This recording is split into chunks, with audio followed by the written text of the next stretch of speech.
Mema obi akwa baba OB4GH TV, the name still remain above for back up. When so men sell me bebre minim say why you shira because we na sua de bebre men fam bebre me fa omre sima edu kopem dunum pepepe na mapon me ma no nye tentente enne ade e ba besua me chia dofufu bebre omo hwem me chia Bishop JK Frifa Apostle Dr. Louis Abuaji apam nyame me chia adofu bebre Evangelist Steve me chia ososo me ma me nsem nye tente enne e ba besua nie enne ma ye ba besua ne the topic of today ne ye 5 things ebemo who say Christians 5 things ebemo who say Christians we imitate the behavior of Christ, but not his character.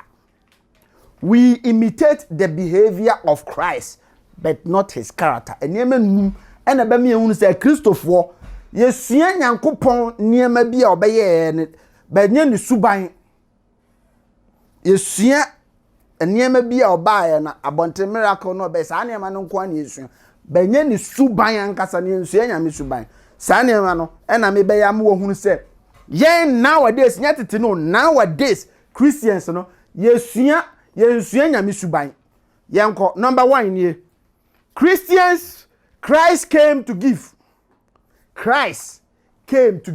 oba ode ne kra beto ho mai oba ebubuafo sore oba ye omu anu omu ni bi no obebo se onni bi so onua ni bi a mani bi but Christians nowadays came to take ura sorry them and na Christo so and na Christo for ayaban ura ho the only thing they do is take and then ansia ne ho na sofu panyin bi eba on the show asem obeka an say nyankopon yi a kire ne say ka fefe bi eno ne wa hwehwe ma kwa hu enti akọ free enti ensori ma no bia mfa ne share mra na onkoto ka no owie ade ya wo munye o nyankopon no baaye no obemaye but one do amemaye o say yeah, the emerging spiritual money, na man physical money. You being a spiritual person, you want spiritual money, you want physical money. We need spiritual money. Look at this. It tells you, say, nowadays Christians, we came to take, but God came to give.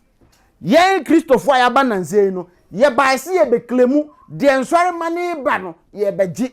Nemum ya masa ye be boa man sorry manaba. She, ye fam kwa jinjimu ha, agrada.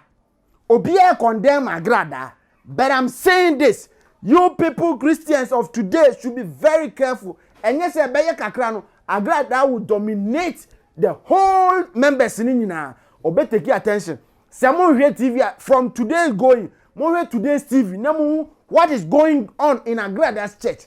The oye and soromana omubano or motivate omo by giving them and toma and tade financial assistance. Obi o ba sorry a de ode be fa ka akura ba onibi enu ti no oma wabusa ho se obi ba sorry atade e hye no kura anye papa sofo ba ntade no bebre egu ho asori panyini oba mansions cars bebre wo ho adentina obi wo ho here just 200 Ghana cedis 50 Ghana cedis to start a life but when neglect such people no look at the angle agrada de ko omo 2 million no omo 500 Ghana no omo ntade and automatically a bedu level be no obe dominate these people. Ye musa say, are we preaching the gospel or we are preaching our pocket?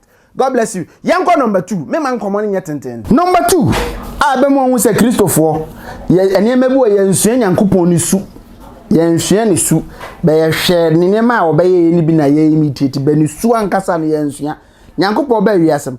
Christ came to save, but Christians of today we came to condemn.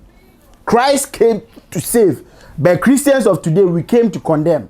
And the abanye sofu we jina or condemn the young of we free nyame. We free or condemn we free nyame. Men am aben, men am miracle wo men am yese, men am tibe we niam o ye mfre rade. Be nyankopon ba wa amanesa. Oba se oba ba be ji akra. Enti se wo ye nyankopon difo na se wo ye man of God. Jene se obeji akra dan condemn we die free nyame we die yese ene ye niam bebre wo ha ama Kristo youth na aba no omani nye kura so mbekwa asori because of the niam nowadays Christians ye no enti fashe wadwum say Christ came to save souls. Obeji akra wa mbe condemn enti wo ye sofo wo ye pastor wo ye evangelist na o ti see abonte na ye condemnation ko na ade na ma hu se enye nyame adwen na wo ye no because nyankopon ba ye no okoduru ba bia na wo so omutu ato no oyi sika omka chense awurade wo se etu ato ni bia na oyi se wo se ede na wo suka no so no e no se eye Kaiser o se ne mo fa Kaiser de ma Kaiser na fa awurade so de ma awurade. It tells you say nyankopon wa mba be condemn bibia na emom obeji akra. God bless you. Yenko number 3. Number 3. Ade ebe me hu say yen nowadays me nkan tetino nowadays Kristo som no ayenya atwom no ama enema e wo say ye fa su ne ban e wo say esua firi awurade wo no enya no ne esua no. Nyankopon su he came to this world to build a relationship. Nyankopon he came to this world to build a relationship. Nyame ba asase so ebe bo abusua enti wo fa okwa ha no afa we no afa odo mo bo abusua.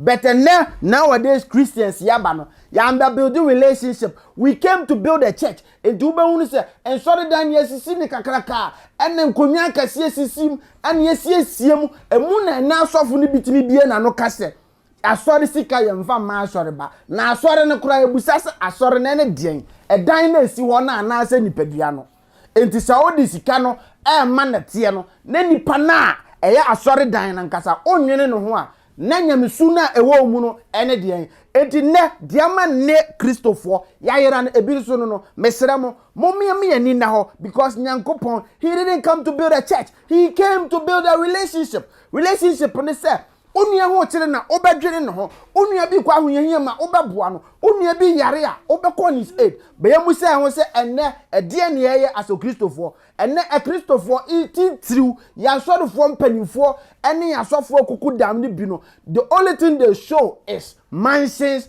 cars and niema omo and they show off na nkofo bi wo mase a omo bre and so they don't mind them, they only help the rich people. Ubehunu se sofu bi ye donation or the bibi che obi a no the ma obi a wanye sika na busu abroso no ono no oboa no na de ohia bi pe wo so oboa no wa neglect no. This is hypocrisy in Christianity nowadays and yankopon wa ma for that. God bless you. Yanko number 4. Number 4 ade ebe mo ohunu se enne nowadays ye Christopher no bebre na ye nya atwom no enne number 4 ena me be kirem yensua nyame anam yenhwe de ye di na chi no ne su ne ne ban ne yensua. Christ came to show the power of God. Christ came to show the power of God. But nowadays Christians came to show the power of man. Christ came to show the power of God, but nowadays Christians came to show the power of man. Obi beka se brofo be na me nia yikan mi be biebie ma mo wate ase. Awurade bae man nyankopon na henie ne kroin. Ame hu how powerful God is. Nanso yenya Christopher ayabai ena obenzo obi frewa. Bra na menjew, bra maso ye mebusa se asoye na ya konfudwuma na mo ya na se edien. The only thing is me na metimi ajew, me na metimi say we don't even acknowledge the power of God. And na di for bi timi ka se me mfa manim onyamo ne emerade because me ntimi ne nyankopon che na henie na ebusa se nyame ba ne yesom no obi timi bie na no se God is a magician. Na just say me busa se if something is a magician, it tells you say it's a lie. Are we trying to tell us say dia mo ye ni nyina na camouflage na mo ye dia brie ni so ana? No, mo ma ye make sure say we are worshiping the living God and we are imitating the behavior, not a niema ebe hunu no hunu bi na ye fa bi e de ayet miming obi say miming means at the chrono or to unim but on to be wa no just to imitate it. We shouldn't imitate God. We should pick his behavior and act on it. God bless you and stay blessed. Edina still above 4 back. Me share the 4 bebre. Me share me cameraman. Me amadi nyina. Ishirawa said chumesi. God bless you. Na ma chia Apostle Dr. Louis Abuaje of God Worldwide Evangelical Seminar. Na ma chia Evangelist Steve. God bless you, Evangelist Steve. I know say adia to wani. Nyame onsuel na ome bibia nyenkunimdie. That's the number 30. Bye bye.